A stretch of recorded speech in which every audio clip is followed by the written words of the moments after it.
Hi, this is Eric at Frog Valley Tropical Fruit Farm, and today I'm going to do a video on, I'm going to go check fruit that needs to be picked. So I have some jackfruit and some black sapotes, and I got to check star fruit and maybe some bananas. Anyway, I'm in the cow barn. I have to clean the stalls. I'm here with my little boy, Romy. He's a year-old miniature Zebu bull. This is our fertility program here. We use the miniature, holistically grown miniature Zebu manure.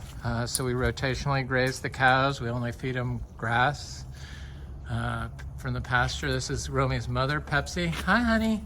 How are you, little princess? You're such a good girl. Yes, you are. You're my little darling, aren't you? She's so sweet and cute. That's Romy's daddy. He wants to see what I'm doing. Hi, Wally. I know. That's Fish. Pepsi is just gorgeous. She's red and black and white, brindle. She turns more red in the summer, but she's definitely red and black and white. And this is Wally, Vocal Farms Midnight, 1910. It's his registered name. They're very nice, very sweet. You could totally trust the bull, right, Wally? And Pepsi is like a little princess lady. I love her. I love her. She's my little girl. Yes, she is. She's my little girl. I love her. She's a little princess.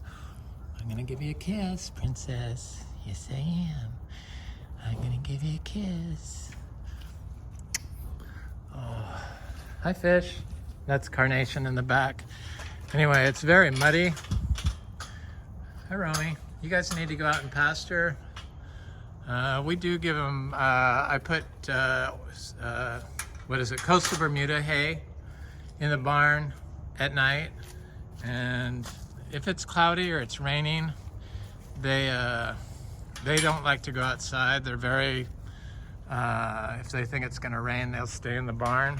But I have to clean that, but I'm gonna do a video first, so I'm getting ready to do that. That's what the video is there. So our mangoes are like in full bloom. This is a sweet tart mango. Oh well, they're not opened up, but they're very close to being opened up. This one, you can see every single possibility is in some sort of state of bloom. This is a Venus mango, same thing. It's completely covered in bloom. Hopefully it's going to be a good mango year. I noticed some of our earlier blooming mangoes, the fruit had dropped off from all the heavy rain we've had, but I do see some like quarter-sized fruit on some of our trees. This is a lychee that's getting ready to open its flowers, or have its be in full bloom. These lychees are bigger than our other lychees because I've given them extra daily manure. So that's basically all we do. We follow soil health principles, so we incorporate animals into our system. And the animal is the Zebu. We also have 2 donkeys. I use their manure also.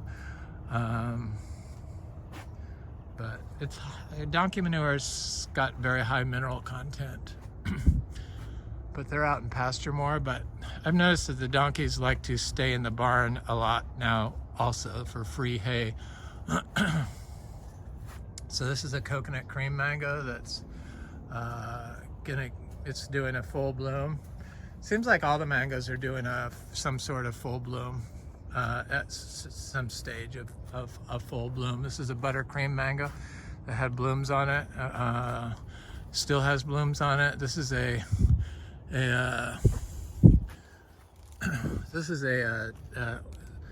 honey kiss mango that's oh, I got to get the clippers for the jackfruit. It's like it's just starting to open. This is a peach cobbler that's blooming. Anyway, let me go get my clippers for the I'm not sure what mango this is, but I'm fairly certain it's going to be a very good mango year. as long as the rain subsides a bit. Just a bit, please. Buttercream mango.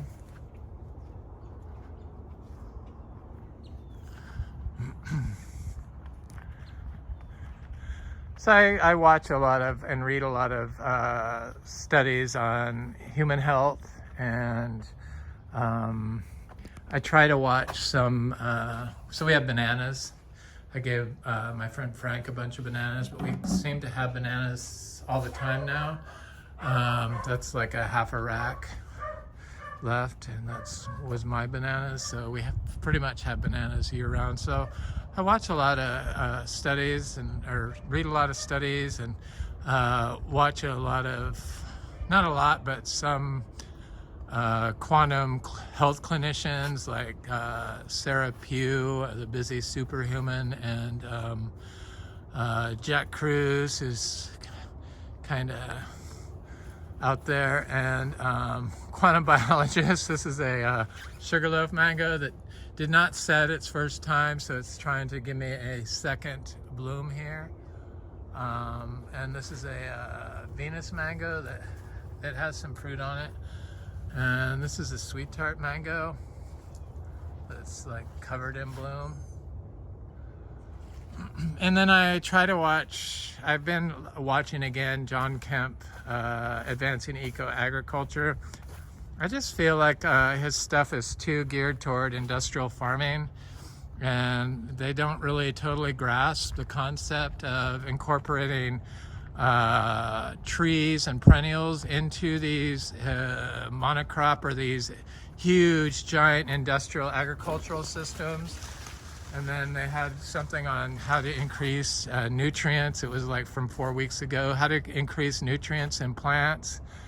And they're using plastic tunnels and shade cloth and stuff like that, all plastics, and they fail to, and then they talk about soil health. If you're using plastics and they're like on the ground, that is not soil health. Sorry, it is detrimental. It's harmful to soil biology, microbiology, and the nanoparticles instantly go right into the soil. And as soon as I see them doing that and talking about soil health and stuff and everything, and they don't talk about the plastic. And I just read this study where it was on, because they like try to say that they don't know what detrimental effects all these nanoparticles of plastic have, and when you put them in the soil, they get uptaken by the plants. They attract heavy metals. Heavy metals have been shown to be cause mitochondria damage in cells and in plants and in humans. And then now that I read this study where it causes proteins, peptides, to fold, like they found that the proteins in people with Alzheimer's disease have folded proteins. So the plastic nanoparticles are causing that. So it's disrupting the mitochondria, and it's disrupting metabolic pathways that are beneficial for survival and health. So they are causing problems, and nobody seems to talk about it. Sarah Pugh and they just constantly talk about light and water and magnetism and grounding and eating a keto diet, and you can eat a ketogenic vegan diet.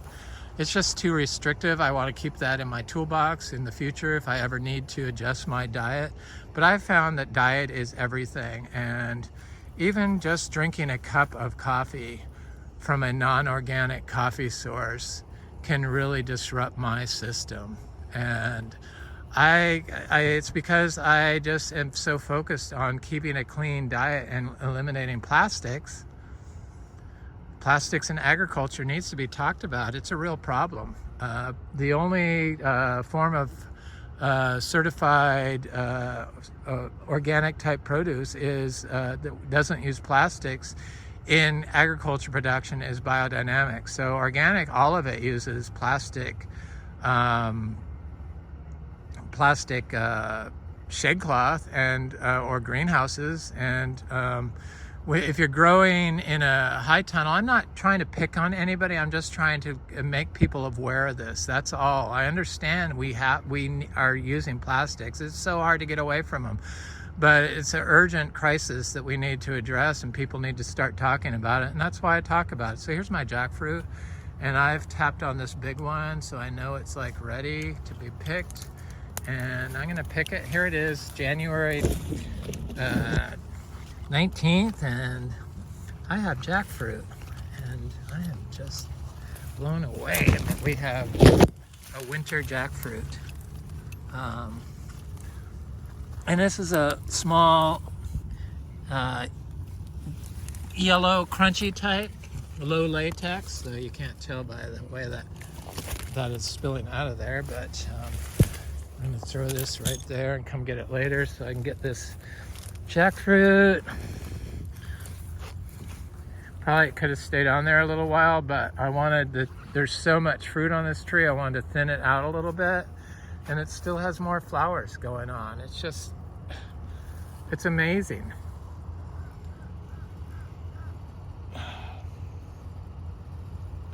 Yep, probably picked that one too early, huh? But no, it has some give, it's ready. I mean, I could let it ripen up on the counter.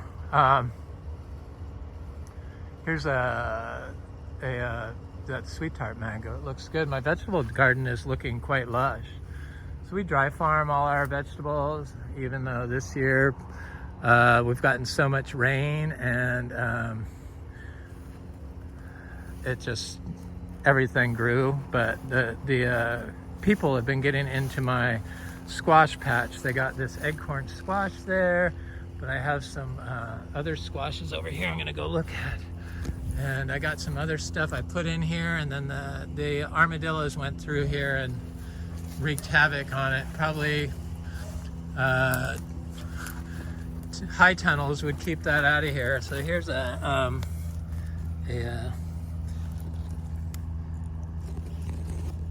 think that's a honey nut squash. There's a bunch of them. Hopefully the creatures won't get them, but the vegetables are okay. It's not really something I'm into growing, but I had in the past grown lots of vegetables, but for some reason the older I get, the less I like to grow them. There's so much work involved with them, but knowing that all this organic produce is full of probably plastic definitely is a concern to me. I'm gonna come get that later. Hopefully no creature comes and gets it. This is a diamond mango. This is a Venus mango. Here's a little seedling jackfruit, mango. These are sapodillas. They're not quite ripe yet. So not only the nanoparticles of plastic that wind up in plants have all kinds of forever chemicals in them, different types, BPS, probably BPA, some of them, and definitely they got fire retardants in there, which are Gen X chemicals, and but they also have heavy metals in there, and they attract heavy metals. So heavy metals damage mitochondria, and cadmium and mercury and too much zinc and copper and all that stuff damages mitochondria. So you just have to pay attention to everything now, and it's really impossible if people don't speak up about it. The dangers of plastic being used in organic agriculture. And then I don't want to pick on the Johnson Sioux bio composter, but they wrap it in shade cloth, which they call it cloth, but it's not. It's woven plastic, which woven plastics, they're saying that the fabric plastics are the worst because they shed so easily, which makes sense because they bend and move. And then I forget what type of plastic is it to make them bend, but it's an additive they put in there that's a known carcinogen to make them move. It's what they put in nylon and stuff. and then the filters, the fibers from the fabrics slough off really easy. So all these the insect nets, those white insect nets that all these organic farms put over their crops to keep from the pests from getting their crops, well, you're keeping the pests from getting your crop, which could actually change the flavor of your food in a beneficial way. You know, increase the flavor because of the phytochemicals it creates because of the biotic stress from the insect. But you're introducing nanoparticles of plastic fibers that are easily uptaken into the plant through the soil. What's worse? They just want to do it to sell a crop. So that was my star fruit I looked at. I have some more over here. It didn't look right.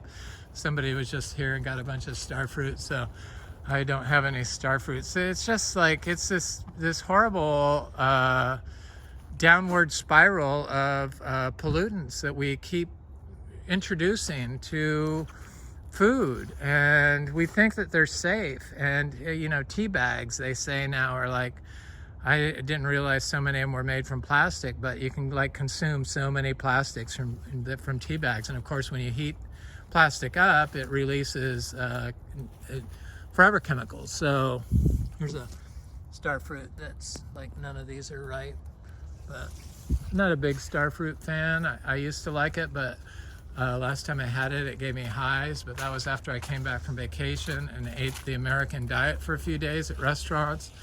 Killed all my gut bacteria, I believe, from probably the glyphosate and the food I ate, from the croissant I had at Starbucks, because my gut hurt for like 3 days. And then when I got back and I tried to reintroduce all my plants, my organic plants, to my diet, because I try to consume like 75 different types of plants a day. Most of them I get through my tropical fruit tree leaves. Like this Quaimak leaf is one of the leaves I use. I try to make 45 tree leaf blend, and so that's 45. And then I have powders I do every day, a rainbow of powders: beets, turmeric, chokeberry, brahmi, garlic, berry seed, raspberry seed powder, a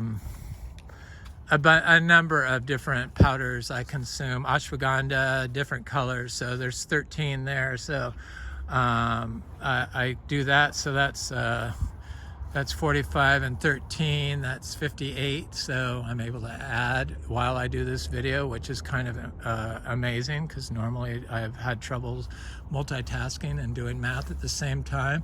So 58. So then I only have to have like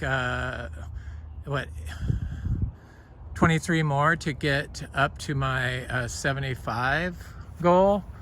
But usually I do like 47 to 50 T. So it's kind of hard to get up there, but it's not impossible. I already had a black sapote fruit. I'm gonna go look at the black sapote right now.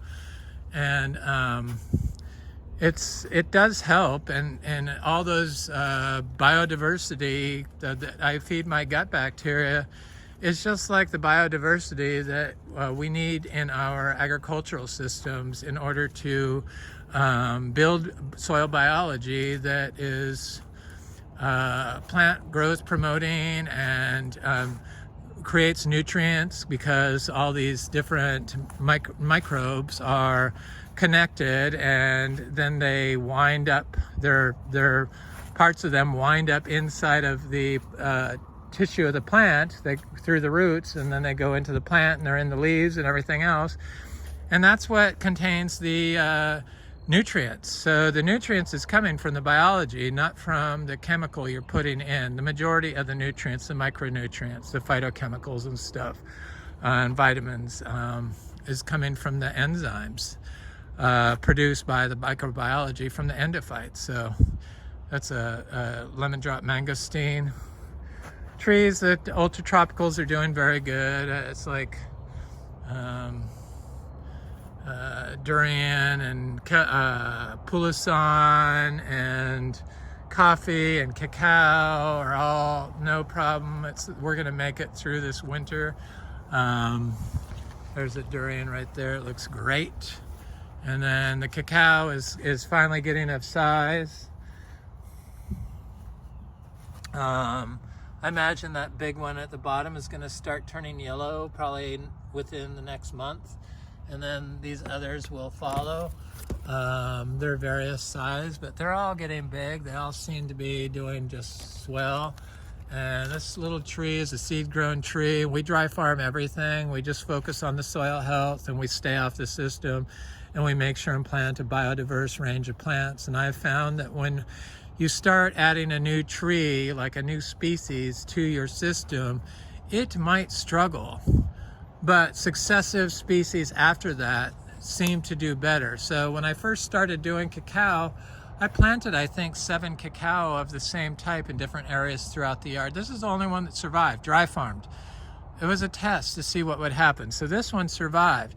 And then I think I planted some more, and most of them died. But as the soil biology got built up, and it gets built up through the plants build the soil biology. So the plant roots are the home to the biology, and they attract the biology.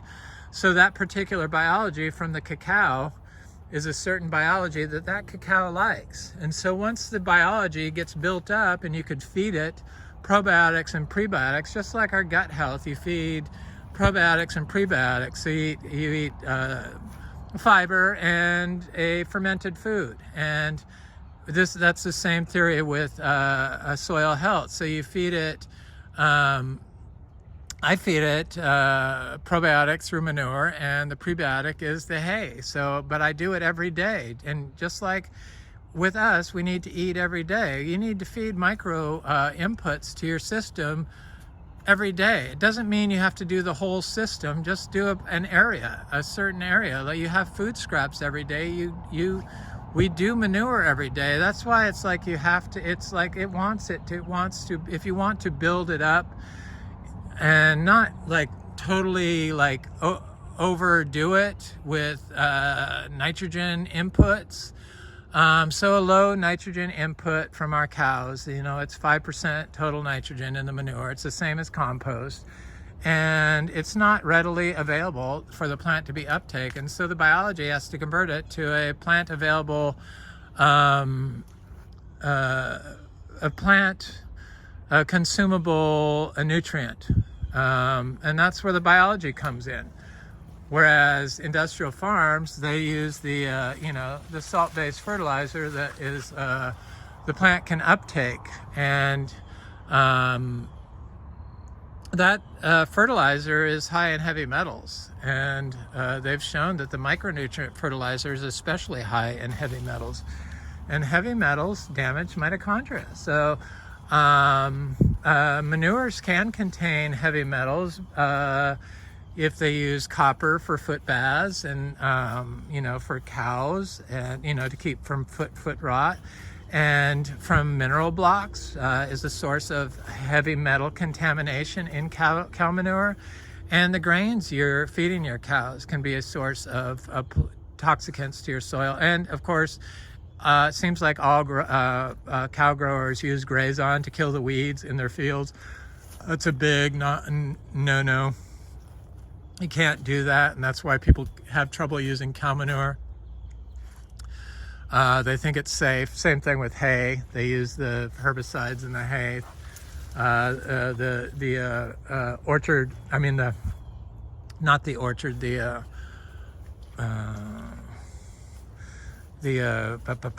coastal Bermuda hay that we use. It's the cheapest hay grown. It's like a local hay. It grows down here, and it is they've been approved for organic feedstock, and biodynamic let me use it for making compost. So I haven't seen any damage from herbicides, and I do it every day. I would be able to see on a lot of these leafy greens that grow here, like these, but I haven't seen any damage, knock on wood. And I would like to grow my own hay, but we just don't have enough space. And the zebus are the most loved aspect of this farm, but it was like I started the fruit farm first. Probably if I got the zebus first, I would have just stuck with the zebus and done a little bit of fruit trees. I don't know, maybe not. But so this is a male Hombromiana. I'm going to work my way over to the black Sapote because I need to look at it. It's Braziliensis Garcinia. We started this farm to be a achachiero farm. Somebody called and wanted achachieros, but you know, they're not in season yet. There's the Garcinia gardneriana. We grow about 15 different types of mangosteen type plants, Garcinia plants, including mangostana. It doesn't seem affected by the cold that I can see. It's just like the rest. They seem to be unaffected. They're very tough, but you have to focus on your soil health and look at the whole system, and everything that you do could be potential for contamination, toxics. So you have to know where your stuff comes from, just like you have to know where your food is being grown or how it's being grown. This is that female Hombromiana tree. It has fruit that's getting bigger, so I don't think it's going to fall off. The fruit is getting kind of large now, and so I think it's self-fertile, but it probably, I was thinking about this, probably it did not pollinate with a male tree, so does that mean it's not going to have seeds? Perhaps, probably. Our males are starting to bloom, so hopefully they will. Was the first flower. This one looks like it's getting ready to open right there, but it's getting a lot of flowers on it. It started getting flowers right around the area where I put the daily manure. I gave it 2 big piles because I wanted fruit off this, and both areas where I gave the manure to the tree started flowering first. This tree I'm sure is going to do a full bloom, but this area over here has got flowers on it too. So staying off the system is very important, and having a wide variety of weeds and plants is just like it's like adding another vegetable to your diet. So these were all diversity that I didn't have to go out and hunt down and look for. It's diversity that nature put there. And the bidens is a leaf that I use in my tea. It's a known hepaprotective qualities, so it protects your liver from toxicants, and so I put that in there, and also tightens your colon, so it's good for colon health, a cashew. So I'm going to go over, I'm up to 430 banana divides. I'll go look at these jackfruit over here that have been fruiting, and then I'll go look at the black sapote. So these black sapotes, this one's kind of been a laggard. This one, for some reason, didn't produce a lot of fruit, but it has some fruit on here, and it's not ripe. I found that the fruit that I picked early, if you wait a long time, they eventually do ripen up, but you have to wait like weeks. And it's like, is this fruit rotten? I love black sapote fruit. My partner hated black sapote, and now he loves it. In fact, I think black sapote is one of my favorite fruits now. Ours are very sweet, and you could just tell that they're good for you when you eat them. I could just feel it going through me. The texture is just sublime. It's like smooth and creamy, and it's black, so it has lots of melatonins in it probably, and that's a very important chemical we need. So I know it's good for you, so this is where I usually tie my little bowl romy up to, and it started flowering. This is a seed-grown tree that had never flowered before, and it has fruit flowers on it right now. This is where I first started tying my little bowl romy up. This grafted jackfruit tree is a orange crushed jackfruit, and this tree has so many flowers on it that it is just insane. I mean, flowers and fruit and flowers, and it's like the entire thing is covered in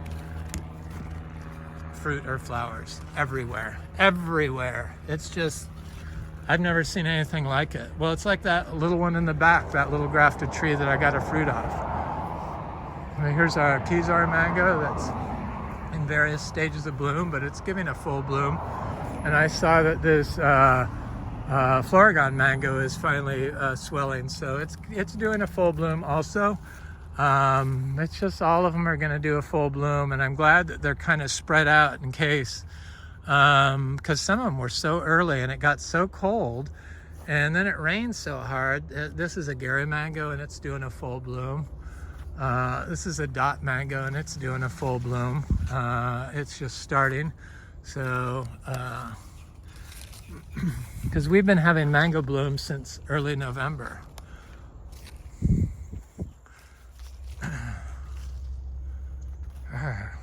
430 banana trees I divided.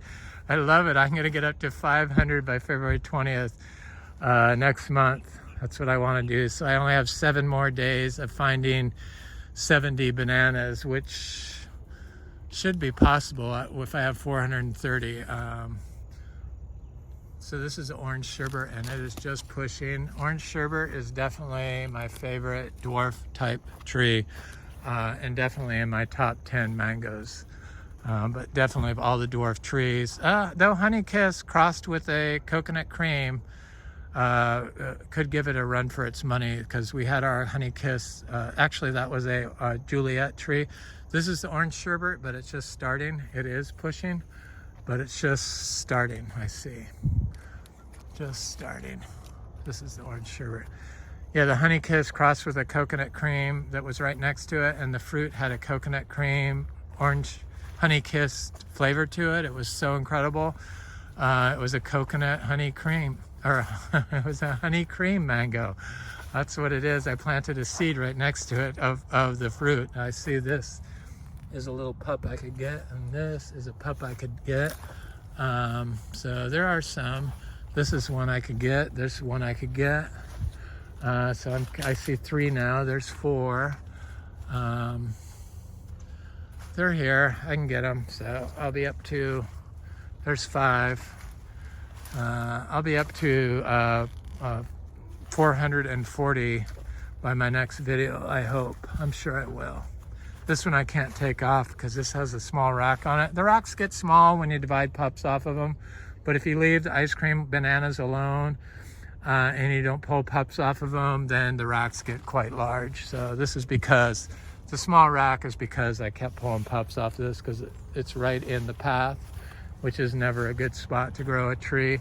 This particular jackfruit tree has not, oh yeah, it has fruit flowers on it now. So all of our jackfruit trees, except for the tiny seedlings, are flowering and fruiting. So like 10 of them. We have a lot of little seedlings. That's wonderful. So, yay.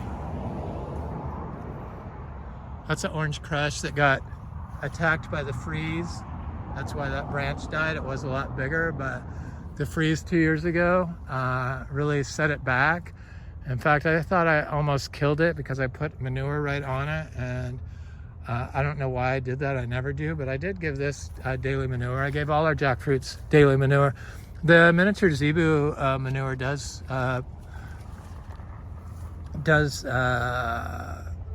cause fruit trees to fruit and produce fruit. Fruit and maximize fruit production. Fruit and produce fruit, okay. So these don't look quite ready. They're not quite ready yet. There's still some fruit on this tree. Not a lot, but I'm not letting any of it go to waste. I love it that much. It's so good. There's some people that come by here that want this fruit, so none of it goes to waste. I want it. I just gave my friend Frank a bunch. He brought me a Eugenia Candeliana tree, which was nice of him. Thank you, Frank and Annette. Yeah, this one looks right. I'm gonna pick this one. Maybe it wasn't. Probably not. Wasn't right, was it? Nope. Oh well, it'll be okay. I'll see how it ripens. Because I had one I picked early, it wouldn't ripen up, it just stayed in there rock hard, and then I was almost gonna throw it out, and then I looked at it and it was ripe. And it was good, I ate it this morning. So, here's one. So I got a couple of fruit.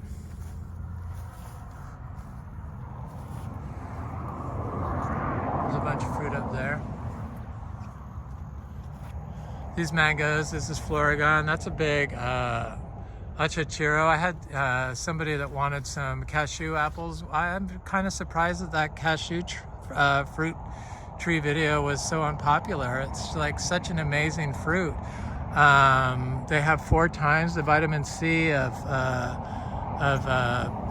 oranges, and they have all kinds of polyphenols, which polyphenols are what you need for gut health, and a lot of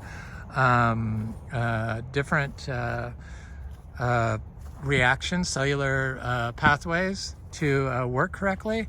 And so it is a superfood, and the apple is the yellow part and the nut is the bottom part, and they're using the cashew for all this delicious vegan cheese they're coming up with. And so I feel that the future of cashews is promising, and certainly cashew crop would be a higher dollar crop than citrus in Florida, and you don't have to water it, and really all you have to do is practice soil health, stay off the soil, grow out the orchard floor, which is kind of the same thing you could do with citrus, because citrus is that easy here, but for some reason we fail to look at what we've been doing to the soil and the toxic molecules we're introducing on a cellular level through the use of pesticides, insecticides, heavy metals like copper, and their detrimental effect on the plant's health and its longevity. So here's a cashew tree. I just wanted to point that out. I'll look at these mangoes over here just to wrap this video up. So this is a one called All Summer. It's pretty good. This is another orange sherbet, and it's starting to push. Yay. It's a very good producer. I'm not concerned about it not producing. This tree, it will produce, and I'm not concerned about it in the least. Here's a banana I just planted. Where was it? I don't see where I put it. I can't tell the ones I just planted from the ones this one. Looks good for being just planted yesterday. It didn't even mind. I don't water, though it has been very wet. It did not rain. Well, it did rain last night. It's been raining here nonstop. It's crazy. It's just so bizarre. Normally it's a very dry time of year, and it's perfect for mangoes. But this is an orange sherbet mango, giving a full bloom. All of them are giving full blooms. This is a fruit punch mango. This is a peach cobbler mango. It has been definitely my top 5 mangoes. I love it. Could be my favorite. Such a huge producer. It's giving me a big bloom again. It's going to be a good mango year. I'm quite excited. This is a guanabana tree that every year, except for this year, has lost all its leaves. So I'm thinking maybe this year, this Miami guanabana grafted tree from Lara Farms will give us a fruit for the first time. And it's all dry farmed. We don't water anything here. It's so unnecessary. Thanks to our farm management, basically. Anyway, this is Eric at Frog Valley Tropical Fruit Farm, and that's fruit we have December 19th. Jackfruit, black sapote, bananas. No star fruit today, but we had them the other day. 4 different types of fruit. And that's a video on soil health and nanoparticles of plastic that are wreaking havoc on our planet and our health. Anyway, Florida Natural Farming at Frog Valley Tropical Fruit Farm. Have an excellent day. Thanks for watching. Please like, share, and comment, and subscribe if you enjoy this content.